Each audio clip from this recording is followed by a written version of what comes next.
1919년 2월 28일까지 대한독립만세 운동 계획을 세운 민족 대표 3명 중에 29명이 3월 1일 태화관에 모였습니다.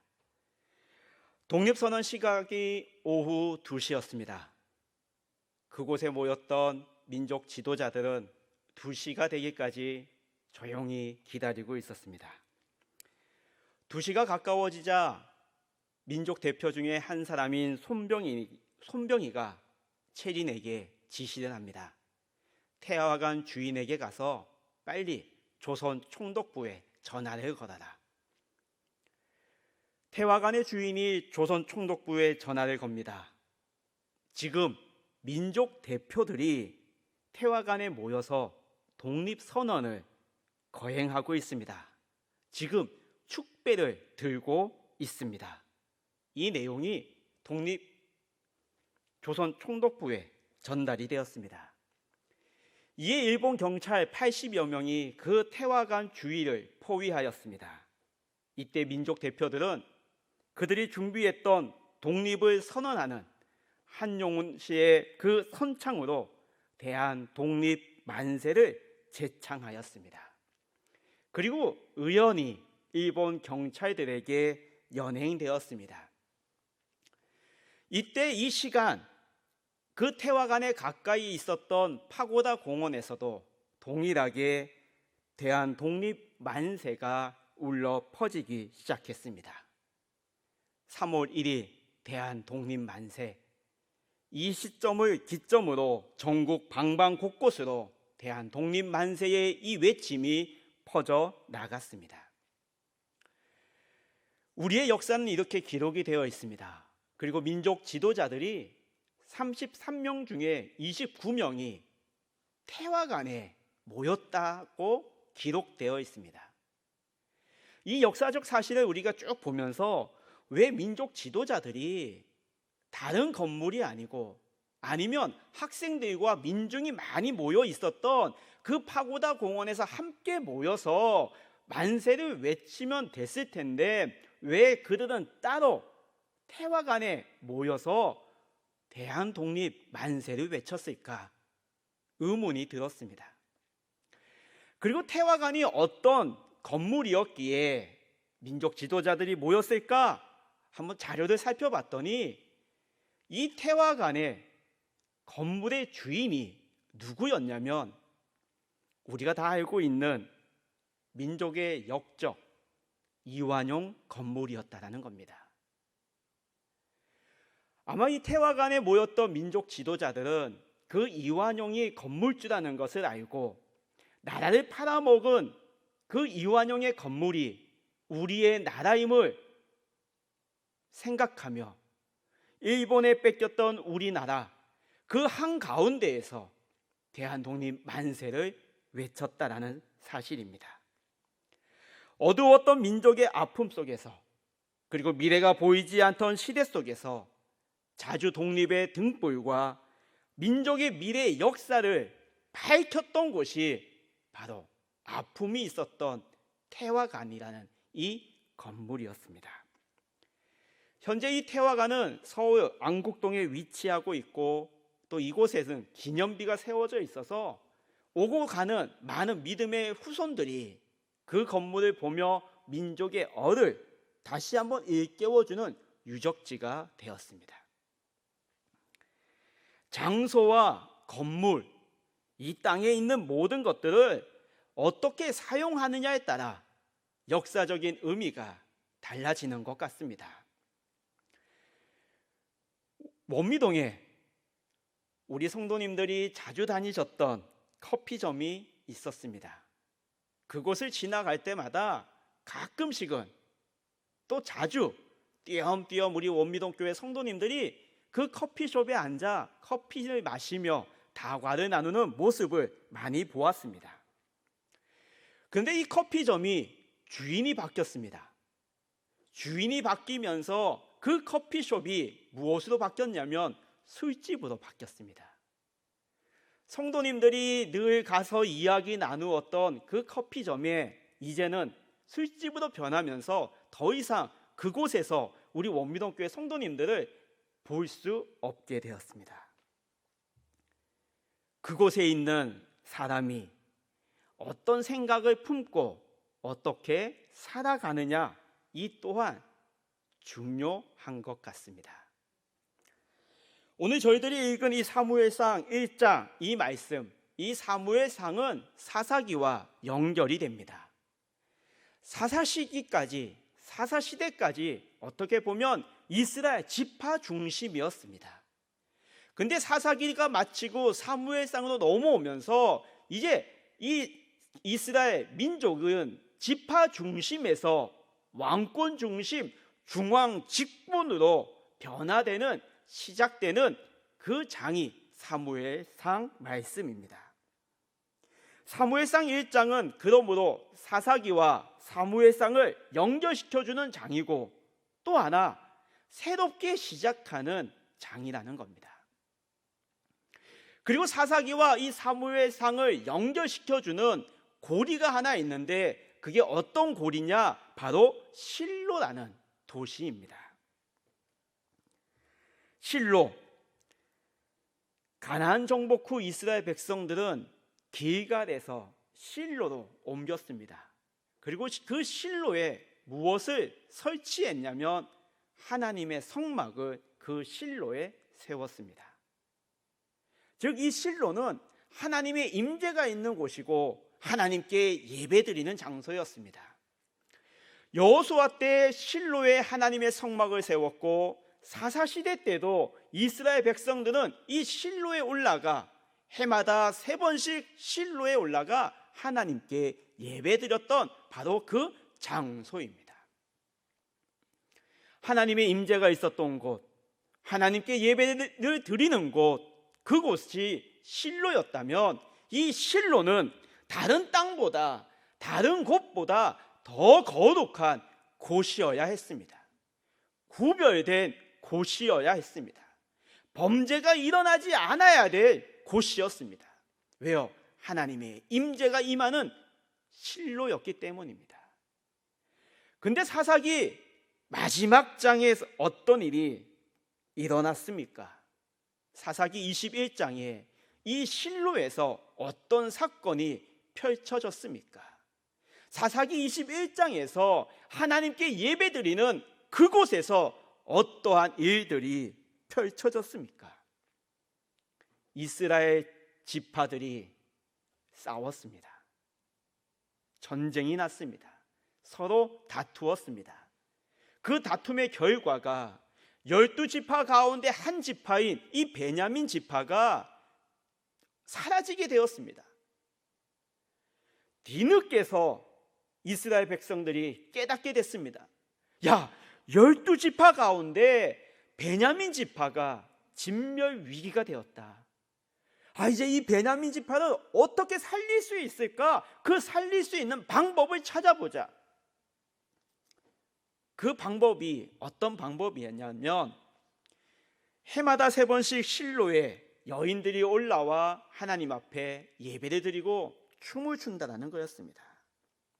자, 그러면 이때 베냐민 지파가 숨어 있다가 실로의 여호와의 날에 올라와 축제를 드리는, 하나님께 예배 드리는 그 여인들 600명을 납치해 가자. 그리고 그 여인들을 베냐민 땅으로 데리고 가면 베냐민 민족이 진멸되지 않고 계속 살아남을 수 있을 것이다. 바로 이 계획을 세웠습니다. 실로는 에브라임 지파가 속해 있는 성읍이었습니다.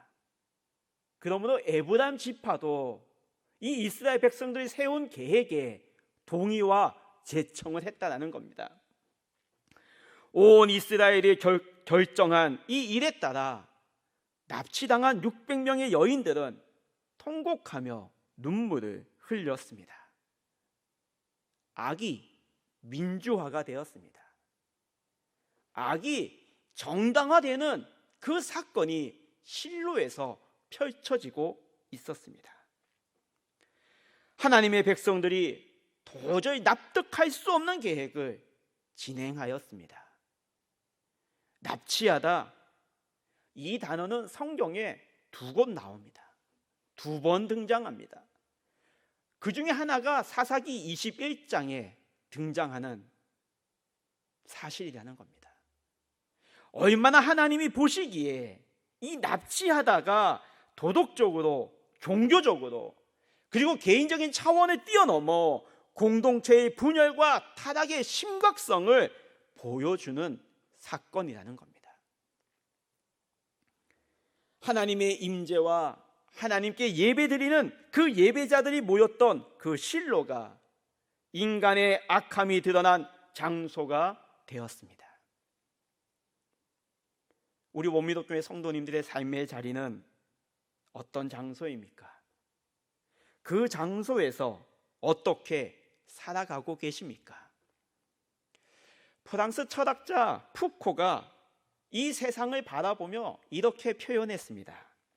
우리는 어둡고 밝은 면이 있고 제각기 높이가 다르고 계단처럼 올라가거나 내려가거나 움푹 패이거나 불룩 튀어나온 구역과 단단하고 무르고 스며들기 쉬우며 또 구멍이 숭숭 난 지대가 있는 사각으로 경계가 지어지고 이리저리 잘려나가고 얼룩덜룩한 공간 안에서 우리들은 살고 죽고 사랑하고 있다라고 얘기했습니다. 이 세상은 우리의 순백의 중립적인 공간에서 살지 않습니다. 이 세상은 늘 불완전하고 불편한 투성인 죄악으로 가득한 그 안에서 우리는 살아가고 있다라는 겁니다. 내가 서 있는 이곳 마음에 드십니까? 내가 서 있는 이곳이 정말 하나님의 정의가 흘러 넘치는 곳입니까? 내가 서 있는 이곳이 정말로 하나님이 바라보고 계시는 곳입니까? 내가 서 있는 이곳에 하나님 언제까지 숨어만 계십니까? 라며 하나님께 기도하고 계십니까? 나의 삶의 영역에 하나님의 사랑과 하나님의 은혜가 보이지 않으십니까? 그럼에도 불구하고 하나님께서는 내가 서 있는 이곳에서 하나님의 계획을 다시 시작하신다는 겁니다. 코로나 시간 속에서 한국교회는 참 세상 사람들로부터 많은 채찍을 받았습니다. 어떤 사람은 한국교회가 이제 문을 닫아야 된다, 어떤 이들은 한국교회 이제 끝을 봤다라고 얘기합니다. 또 어떤 사람들은 이제 한국교회에 나아가지 않고 나 혼자 예수 믿고 살아가겠다, 교회에 갔더니 상처만 받았다, 한국교회에 갔더니 서로들 시기, 질투, 예수의 사랑을 느끼지 못하겠다라고 외치고 있습니다. 그러나 이러한 현실 속에서도 하나님께서는 한국교회를 버리지 않으셨다는 겁니다. 그럼에도 불구하고 하나님께서는 허점투성인 부족함이 너무나 많은 이 한국교회를 통해 하나님의 계획을 시작하실 줄 믿습니다. 그 실로에 해마다 올라가는 사람이 있었습니다. 그 사람은 요로함의 아들이고 엘리후의 손자고 도후의 증손이고 숲의 현손이라고 족보까지 소개해주고 있습니다. 역대하에 보면 이 엘가나는 레위 지파 족속의 사람이라고 기록되어 있습니다. 이 엘가나는 자기 성읍에서 나와 실로에 올라가서 만군의 여호와께 예배하며 제사를 드렸습니다. 근데 이 엘가나를 소개하는 이 사무엘상 1장 1, 2, 3절 말씀을 보면 특이하고 재밌는 것이 기록되어 있습니다.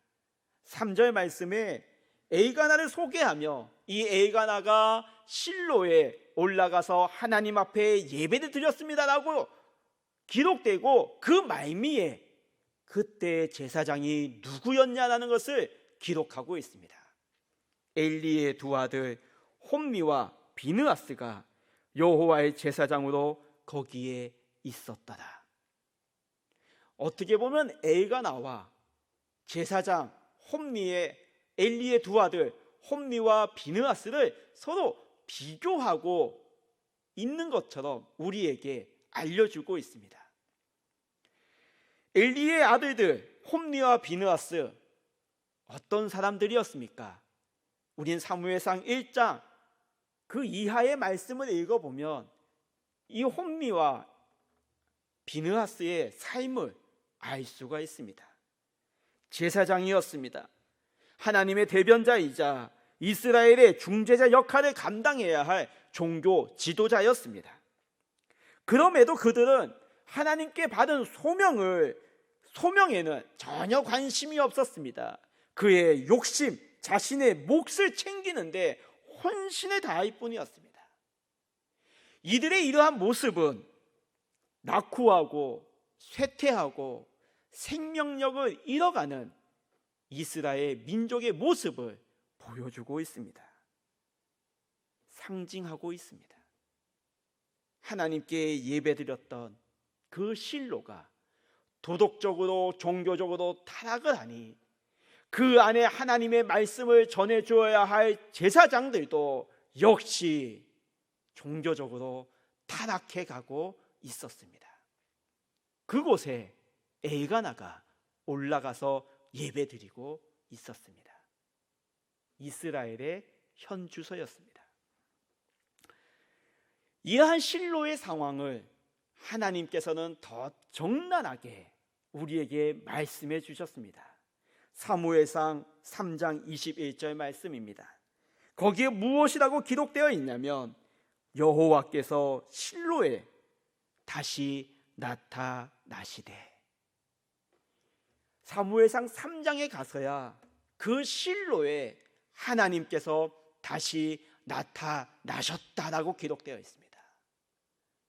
그때가 언제였냐면 사무엘이 태어나 장성한 다음에 다넷에서부터 브에세바까지 이스라엘 백성들이 사무엘 하나님께서 우리의 선지자로 우리의 제사장으로 사무엘을 세워주셨습니다라고 온 이스라엘 백성들이 알았을 때였습니다. 그때 여호와께서 실로에 다시 나타나셨다는 겁니다. 거꾸로 생각하면 사무엘상 1장 엘가나가 실로에 가서 예배드리는 그때에는 하나님께서 실로에 나타나지 않았다는 겁니다. 예배 처소가 타락이 되었습니다. 종교 지도자들이 타락이 되었습니다. 그런데도 불구하고 그들은 그것을 보지 못했습니다. 실로에서 범했던 그 도덕적인 악행들에 대해서 회개하고 하나님 앞에 나아가지 않았습니다. 하나님의 임재가 임하는 그 실로 거룩한 처소에서 우리는 하나님께 예배를 잘 드리고 있다라고 생각했다라는 겁니다. 실로와 그리고 제사장이 타락했으면 적어도 한 사람만큼은 하나님께서 온전한 사람을 선택해서 하나님의 사역을 감당시켜 줘야 합니다. 이것이 우리가 생각할 수 있는 인간의 생각일 겁니다. 교회 예배 처소도 타락이 됐고 제사장도 타락이 됐으면 그러면 신실한 온전한 한 사람을 하나님이 선택하셔서 이스라엘 백성들을 변화시켜야지, 이게 인간 우리들의 생각일 겁니다. 그러나 하나님께서는 우리의 생각을 뛰어넘으셨습니다. 엘가나와 한나는 서로 사랑을 했습니다. 갑절의 사랑을 한나에게 주었습니다. 그러나 엘가나와 한나의 이 가정에게는 미래가 없었습니다. 한나가 자녀를 낳지 못했습니다. 아들이 없었습니다. 남편이 갑절의 사랑을 한나에게 주어도 한나의 마음은 점점 시간이 가면 갈수록 단단해지는 마음이었습니다. 아이를 갖지 못한다는 그 사실 때문에 이 한나는 마음이 평온하지 않고 마음이 늘 괴로웠습니다. 그리고 성경에 어떻게 기록되어 있습니까? 마음이 원통하고 격분되어 있었다라고 기록되어 있습니다. 한나의 기도를 보십시오. 11절 말씀입니다. 주의 여종의 고통을 돌보시고 아들을 주십시오. 아들을 주시면 바치겠습니다. 한나의 기도입니다. 하나님의 영광을 위한 기도가 아닙니다. 아들을 주십시오. 아들을 주시면 그 아들 하나님 앞에 드리겠습니다. 자녀를 출산하고 자녀를 잘 양육하여 하나님이 보시기에 아름다운 자녀로 성장시키고 양육하겠습니다라는 그 어머니의 마음은 없습니다. 단지 아들을 나에게 주시면 나도 아들을 낳을 수 있다라는 자기 자신의 명예였습니다. 불인나에게 보여주고 싶었습니다. 나를 괴롭힌 불인나, 한번 봐봐, 나도 이렇게 아들을 낳았어, 이제 더 이상 나를 괴롭히지 마라는 그 마음에 하나님 앞에 기도하고 있었다는 겁니다. 자녀를 주시면 그 자녀를 잘 키우겠습니다가 아닙니다. 낳자마자 드리겠습니다라는 겁니다. 이것이 한나의 기도입니다. 부모로서의 책임과 역할이 아니었습니다. 자기의 명예를 위한 기도였습니다. 여인으로서의 삶을 살아갈 수 있는 자기의 자존감이었습니다. 그러한 기도를 이 한나는 하나님 앞에 드리고 있습니다. 자녀 양육요? 하나님이 보시기에 아름다운 자녀요? 없었습니다. 자신의 고통을 풀고 싶었던 것뿐이었습니다. 자기 자신을 위한 기도였다는 겁니다. 하나님의 영광을 위하기보다는 자신의 명예와 자신의 존재를 위해 하나님께 매달린 여인이었습니다. 우리는 이 한나의 삶을 볼 때마다 우리는 이 한나의 간절한 기도를 제일 먼저 떠오릅니다. 한나가 간절히 기도했기 때문에 하나님께서 사무엘과 같은 훌륭한 인물을 주셨어요. 한나가 하나님 앞에 간절하게 기도했기에 하나님께서는 이 이스라엘 민족을 새롭게 시작하였어요. 우리는 그 한나의 기도에 집중되어 있었습니다. 근데 이 한나의 기도는 자기 자신을 위한 기도였습니다. 하나님의 영광도 없었고 하나님의 이름을 위함도 없었고 오직 자기의 아픔, 자기의 명예, 자기의 자존심을 위한 기도였다는 겁니다. 그럼에도 불구하고 하나님께서는 이 부족한 한나의 기도를 들어주셨습니다. 하나님의 계획 속에 한나가 있었던 겁니다. 한나가 아이를 갖지 못하는 이유가 무엇입니까? 5절에 말씀하고 계십니다. 그러나 여호와께서 그에게 임신하지 못하게 하시니. 이 한나의 삶이 이 부족한 한나를 하나님께서 품고 계셨던 것입니다. 전적인 하나님의 섭리요, 하나님의 은혜로 이스라엘이 시작된 것이었습니다. 세상은 훌륭한 인재를 뽑습니다. 쉽게 얘기해서 스펙 좋은 사람을 뽑아 일을 맡기며 일을 추진해 나아갑니다. 그러나 우리가 믿고 있는 하나님께서는 죄가 많은 곳, 부족한 인간을 통해 하나님의 일을 이루시는 분이십니다. 우리 성도님들 각 가정에 보자기가 다 있으실 겁니다. 이 보자기는 공간을 거의 차지하고 있지 않습니다. 그 보자기를, 그 보자기 안에 무엇을 담는가에 따라서, 어떻게 사용하는가에 따라서 이 보자기가 책가방이 될 수 있고, 선물 꾸러미가 될 수 있고, 머리 수건이 될 수 있고, 목도리가 될 수 있습니다. 하나님의 은혜와 하나님의 섭리의 그 보자기 안에 우리도 담겨 있어야 합니다. 하나님의 그 섭리와 하나님의 은혜 안에 우리도 하나님의 보자기 안에 담겨져 있습니다. 우리의 의로움, 우리의 정의로움, 내가 이만큼 정의롭습니다, 내가 이만큼 의롭습니다, 내가 이만큼 하나님을 위해 헌신하고 있습니다, 내가 이만큼 나의 시간을 쪼개가며 봉사하고 있습니다.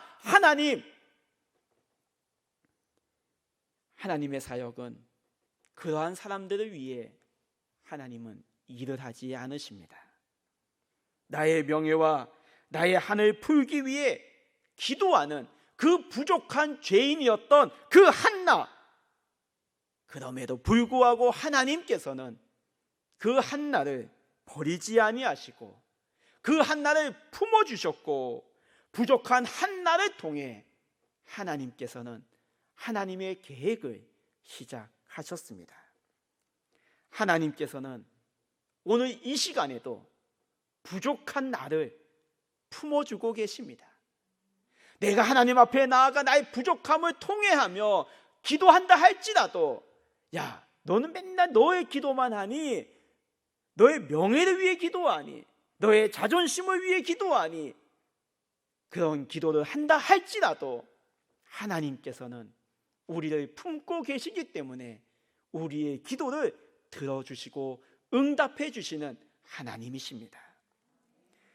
하나님께서는 부족한 나를 통해 하나님의 계획을 새롭게 시작하십니다. 우리의 삶의 자리를 바라보십시오. 내가 서 있는 이곳, 내가 바라보는 이곳, 그리고 이곳에서 만나는 많은 사람들, 100% 만족하십니까? 우리의 눈으로 바라볼 때마다 허점 투성이 들입니다. 저 사람은 왜 저렇게 할까? 왜 이곳은 이런 모습밖에 안 될까? 왜 저 사람은 변화되지 않을까? 이곳은 하나님의 사랑이 없는 곳일까? 하나님의 사랑은 어디 있을까?